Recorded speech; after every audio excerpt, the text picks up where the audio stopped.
দুর্নীতি সংক্রান্ত একাধিক অভিযোগ জমা পড়েছে। সেই অভিযোগের প্রেক্ষিতেই কি এই পদক্ষেপ করলেন দেব? জল্পনা তুঙ্গে। দেখুন, এটা হবার কথাই ছিল। উনি দেরিতে হলো বুঝতে পেরেছেন, এতগুলো পদ ধরে রেখেছেন কিন্তু উন্নয়ন করতে পারছেন না। একজন অপদার্থ ওই কাজের সঙ্গে থেকে বিভিন্ন জায়গায় বিভিন্ন কাজে দুর্নীতি করেছে। সেই দুর্নীতি থেকে নিজেকে আড়াল করার জন্য উনি সরে থাকতে চাইছেন, কারণ তৃণমূল মানে চোর আর চোর মানে তৃণমূল। এটাও আপনারা দেখতে পাবেন। উনি হয়তো ভয়ে আর বিজেপির বিরুদ্ধে নির্বাচনে অংশগ্রহণ করবেন না, উনি সরে থাকতে চাইছেন। দীপক অধিকারী তিনি তো ফিল্ম স্টার, তিনি আমাদের প্রিয় সাংসদ।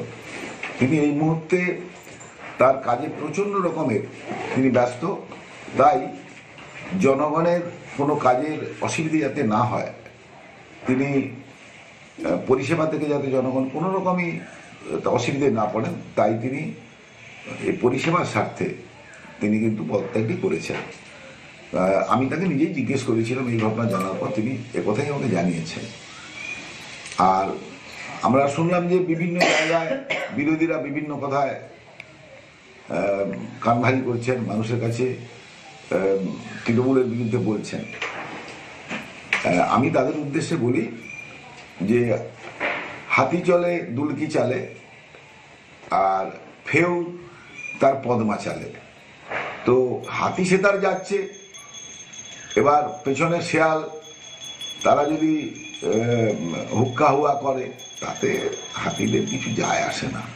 ঘাটালে অনেকবারই এসছে, কিন্তু ঘাটালের উন্নয়নমূলক কিছু কাজ সেরকম কিছুই করেনি না। একটা আজকে এইটা 5টা পৌরসভার ভিতরে ঘাটাল একটা তো পড়ছে, তার ভিতরে অন্যান্য পৌরসভায় যে পরিমাণ উন্নয়নমূলক কাজ হয়েছে, ঘাটালে তার ঠিকই ভাগও কাজ হয় না। গোষ্ঠীদ্বন্দ্ব ছাড়া আর কি আসবে? 100 আছে তো বটে, নাহলে সে পদ দিকে রিজাইন লেটার দিবে কেন? বাপ বেটা দুজনে মিলে, শঙ্করদোলা তার ছেলে দুজনে মিলে এসে কলেজ ইয়েতে মাঠেতে গন্ডগোল, শেষকালে পুলিশ প্রোটেকশন দিয়ে তার ছাড়ানো হচ্ছে। এই তো আমাদের ঘাটালের সিচুয়েশন। দেববাবু একবার বলেছিলেন যে আমি মাস্টার প্ল্যানে ওটা আমি সঙ্গতি দেবো, আমি সমস্ত কিছু করব। তো আজ পর্যন্ত তো উনি দল ছেড়ে দিচ্ছেন, কিন্তু আজ পর্যন্ত কোনো মাস্টার প্ল্যান কিন্তু হয় না। এই 10 বছরে যে উন্নয়ন হওয়ার কথা ছিল সেই উন্নয়ন ঘাটালে লোকসভায় হয়নি। আবার লোকসভা নির্বাচন, মানুষের কাছে কি দাবি নিয়ে যাবে, কি উন্নয়নের বার্তা নিয়ে যাবে, সেই কারণে এক বিষয়। এ তো আমজনতা, তাদের প্রতিক্রিয়া, রাজনৈতিক মহলের প্রতিক্রিয়া কিন্তু আমরা পেয়েছি।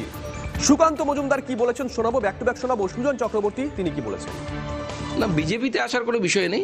দেব তো আগেও বলেছিলাম, আমি দেবকে তখনও বলেছিলাম মিডিয়ার মাধ্যমে যে সৎসঙ্গে স্বর্গবাস, অসৎসঙ্গে নরকবাস।